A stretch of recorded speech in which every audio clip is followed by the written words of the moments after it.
Another CM. Oh, he's streaming. Well, you should probably check out his stream then. I'm sure it's more entertaining than this.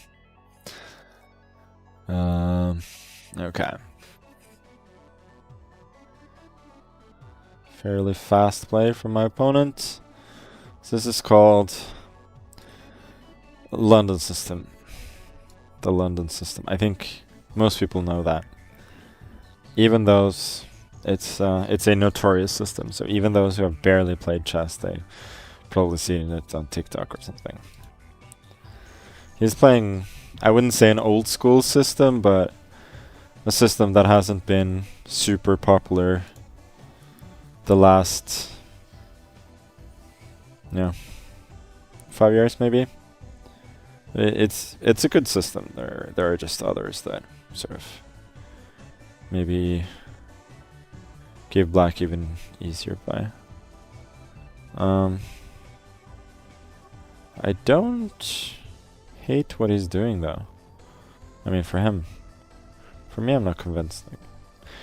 I could have gone for 95 there, either with the trade on d6 or without, but it seemed to me that didn't really give me much. But speaking of not much, I don't think I have much here either. I don't really I don't particularly believe in attempts like of gaining an attack here with bishop d6 followed by knight g5 or queen c2, like queen c2 h6. What am I doing? So, but castles, bishop b7 is just equal. So what am I to do? Okay, I think including queen c2 h6 is useful. So let's start there. Okay, well, this is what I was hoping for. I mean, it's not that this is a super big deal.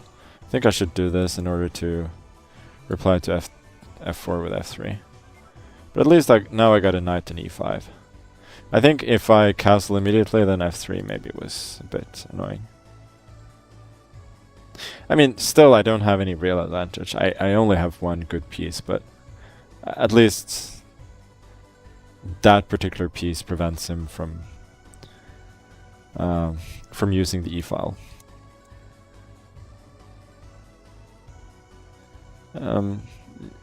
He still has reasonable play though. a5. I think I should probably prevent b4 for the time being. Also, since the f4 pawn may be hanging in some lines, I think provoking the opening of a file here is useful for me. Okay, so he shifts his attention. I think I'll put this rook on the e-file, keeping the option of playing a4 maybe at some point. Yeah, so with rook e6, let's go rook e2. Bishop d3 doesn't seem to be an option, just seems to drop a pawn. I think it's not crazy, but he's definitely worse there. But I think we can say at this point that he's probably worse regardless. Maybe something like h6 and yeah, I don't like bishop e8 that much. Maybe bishop d7 afterwards. Or maybe he's stream sniping and saw that I had ideas of h4. This I think is definitely an inaccuracy. Whether it's outright bad is harder for me to say. But for the moment he can defend with rook g6. Everything's traded on the e6, and then he's got checkmate if I try taking this pawn on e1. So let's for the moment push the pawn. Could have some ideas of... His play is very concrete here. This is a bit surprising. I've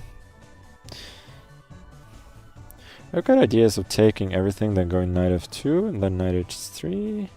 Because if I take everything knight e5, then... okay, let's trade here.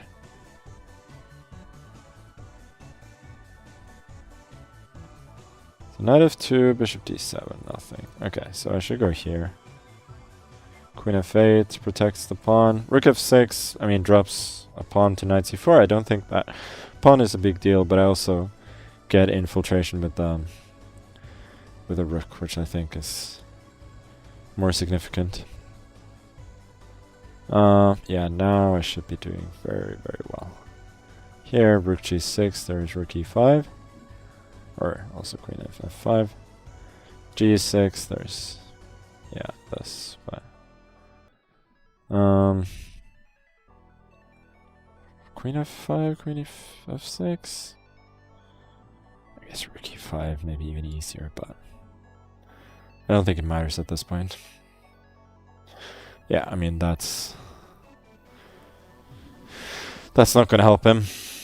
His only choice now is to go back, but I just start taking pawns with check, which usually is a good sign. Check. Another check. Queen g6 is the only way not to lose immediately. I trade. Take some more pawns. It's rook b6, but I'm in time to pick up even more. This just to prevent king from coming here. Then I got this idea as well. Apart from the fact that I'm 3 pawns up.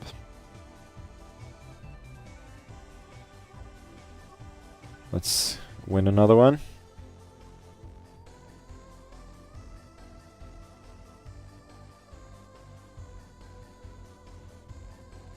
And I have time to protect this pawn as well.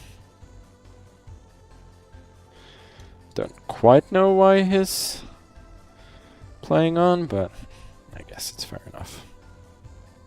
Or here. Maybe after he drops every single pawn, he'll resign. Which he did. Okay.